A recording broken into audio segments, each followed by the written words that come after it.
All right, Wolfpack Tuesday WOD Talk. Got a long AMRAP today, tomorrow. We work a lot of the mid-range AMRAPs, but sometimes in the open, they like to throw out super long ones. So we got to get some practice on pacing and how to properly move through these long workouts and not fatigue super fast. So Tuesday's workout's kind of meant for that. It is an old open style format. Start with some gymnastics, have a lunge movement, do some movement on the other side, lunge back, and then you're going to rotate that for 20 minutes. So the goal of this workout is to get a lot of rounds, keep ourselves moving hopefully the entire time since the rep counts are shorter, and then taking certain movements kind of as not necessarily rest recovery, but an opportunity to kind of hopefully elevate the heart rate, or not elevate the heart rate, stabilize it, maybe bring it down a little bit. But it is going to be super challenging just from an overall fatigue standpoint, because toes to bar, global, very midline oriented lunges. They're farmer carry. It's going to be very form intensive, obviously holding the dumbbells the whole time. So that's going to obviously make the toes to bar super challenging.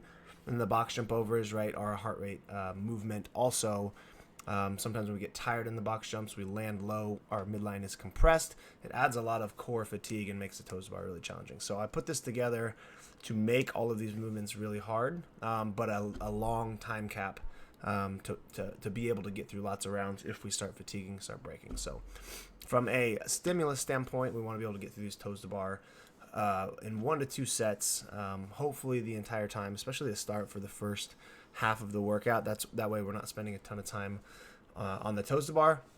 And then the lunge weight should be something that you can definitely 100% go 25 feet unbroken and it not be the heaviest thing in the world. So it's obviously going to add a lot of fatigue to our body overall, but it should be something that you can definitely breathe because you're holding the weights below you. But it is going to pump up the legs and the forearms a little bit. Okay, box jump over should be taken slow. You shouldn't be a sprint box jump over, right? It should be more of like a jump, turn, step down, where you can hopefully again breathe and keep the heart rate lower, because the explosive nature of the box jump is going to make that heart rate go up, especially if we're doing these fast. So take these, if anything, the slowest to kind of recover.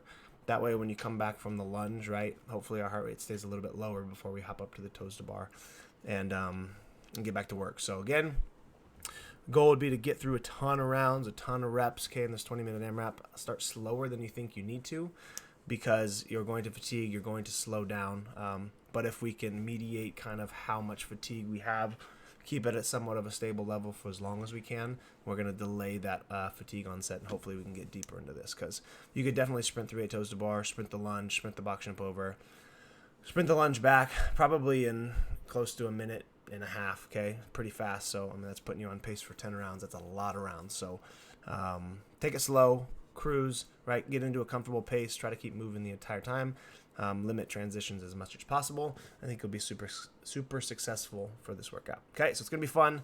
We haven't done a long one in a while, so enjoy that. And then B is just some accessory work. This is kind of extra work on top of the AMRAP stuff that we did. So I'm probably going to change this farmer carry hold, honestly, because I originally had it as front rack lunges. So we're going to change this into a front rack carry or a front rack hold. Ring row burnout is just to get a little bit of pull fatigue. So you're going to go up normal speed, hold for a second, 1,000, 2, 1,000, 3, all the way down, hold for a second, and then pull back up. So the pull up should be fast.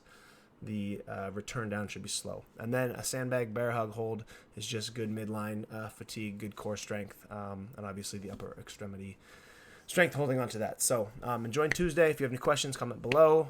Listen to your coach tomorrow in class, and have a great workout. Peace, Wolfpack.